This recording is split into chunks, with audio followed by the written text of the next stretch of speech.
Hi guys, welcome back to VV Talks. In today's video, I'm going to talk about a way to cure cancer. Now this is completely hypothetical or is currently in test. So it is by using your own fat.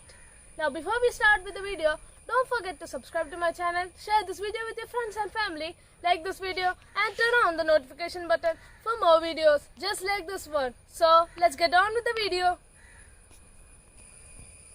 So you might be surprised thinking there is cure to cancer and it's your own fat.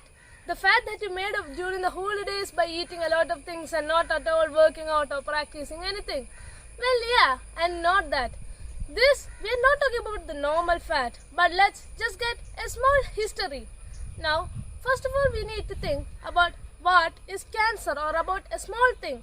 Like cancer is just our own cells which are corrupted, if you might say, which is like not part of our body anymore. It acts as its own individual and it's a tumor. Now, long ago, a university or a scientist actually thought about doing an experiment where it was that he kept normal cells in one container and tumor in another one. He wanted to check if the normal cells and cancer, what is the difference in the oxygen intake. So he created a machine which measures the oxygen intake of each of the cells, and the results were very surprising because the red blood cells, like usual, took a lot of oxygen, but or the human cells, normal cells, took a lot of oxygen, but the cancer cell took very little, almost 1/7 of the red blood cells. So he thought it might be because it doesn't have enough nutrients. So there was also already glucose present in the dish for both of the cells, but he added a bit more of other nutrients so that he could speed up the process or feed the cancer more. And the result was even more surprising because it showed that the cancer cells or the tumor didn't take a bit of oxygen also. It took zero oxygen. So the scientist understood that the cancer is a cell which completely relies on food and nutrition. Now how it works is that it will take nutrition between each of the cells and grow. And what happens is that after growing, it will not have enough nutrients. So it will send stress signals to the body that it isn't getting enough nutrients. So when the body sees that one of its cells needs more nutrients, it will connect a blood vessel directly to the cell so that it gets ample amount of oxygen and nutrient. So this cancer cell feeds on it and grows bigger and bigger. After this was found out, many people actually started to introduce their own diets of no glucose. They were trying to starve out the cancer. And did it work? Well, there were many diets which included completely removing glucose from your diet and fibers and many other things like fiber-based diets, etc. But these all didn't work because these ones were actually starving your own body before the cancer cells. Because as I told you, the cancer cells already have blood vessels connected to them, giving them direct supply of nutrients and oxygens. So even if there is a problem with the glucose, the intake of glucose in the whole body, it won't actually affect the cancer because it is directly getting supplied. So the rest of the body will starve. So that was a complete negligence or complete wrong, which was a wrong experiment or wrong diet and wrong belief. Now, once there is this PET scan or PET scan. Now, what actually happens in PET scan is that they take radioactive glucose and inject it into your vessels, and then they will take you into an MRI-shaped machine where they will look for these radioactive material. And this radioactive material, which has passed down to all the vessels of your body, will start to shine. Now, the most oxygen outtake will be shown. So you see, the places with the most nutrition will be shown in this PET scan, and as a result the brain area will be shown as way more brighter, also the heart and the tumor area, because the tumor area is also taking as much nutrition as the vital organs like the brain and the heart. So they found out this. But in another PET scan, they saw that many of the adults were having shiny things in their shoulder area. What was this? Was it tumor? Well, no. Scientists found out that it was something called a brown fat, another variant of fat. You see, our fat actually is just stored proteins or stored fat, and they actually insulate heat. But this brown fat, what's different in it? Well, you see, brown fat is only seen in infancy or infants.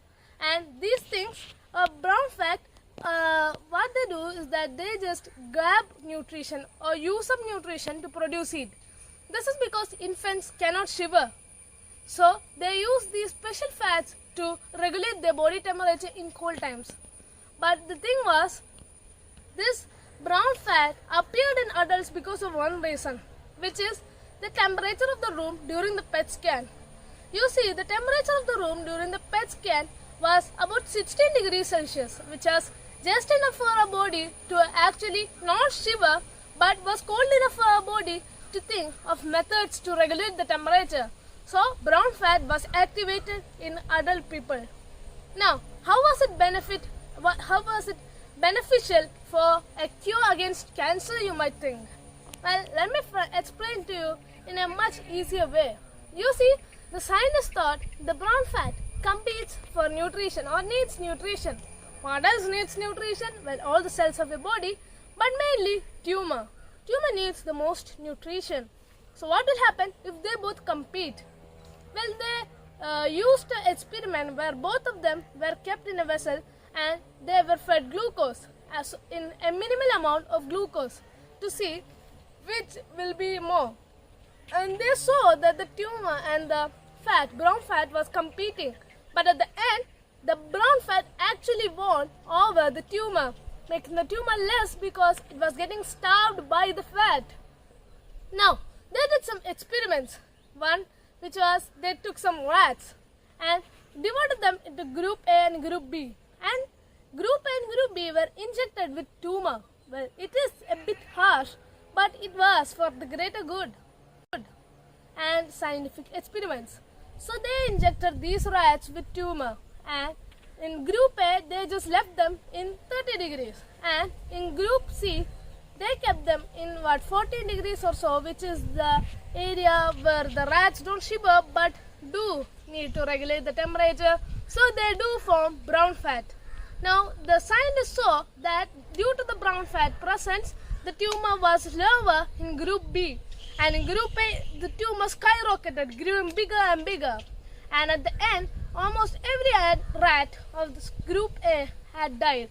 But in group B the survivability was a lot more than group A, because group A just basically went out, but group B still had a lot of rats because of this brown fat controlling the tumor. So this was actually starting to be experimented. So many of the scientists, our hospital departments, thought about using this as a cure. They started keeping tumor patients in areas such as a cold room, which is at a 16 degrees Celsius. But what happens here? Well, actually the problem here was that they didn't have the problem, like they couldn't process it like our body. The bodies of the patients could not take this kind of cold because they are already weak due to the tumor. Now how can they also survive this?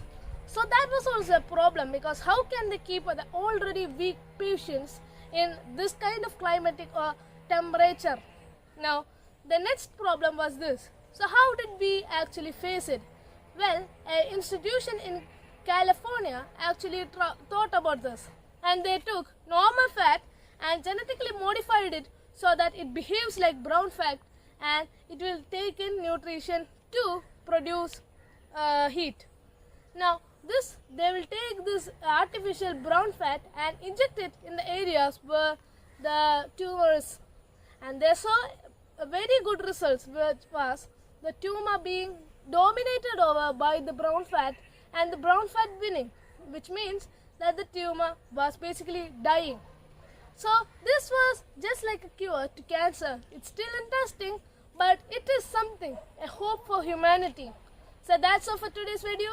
Thank you guys. So friends, I just wanted to clear one of the mistakes that I made in this video. Sorry for that mistake, but it was actually the area where I told you that the PET scan was actually connected to MRI scan, but that was actually false, because MRI scans aren't even related to radioactivity, and they do not even base any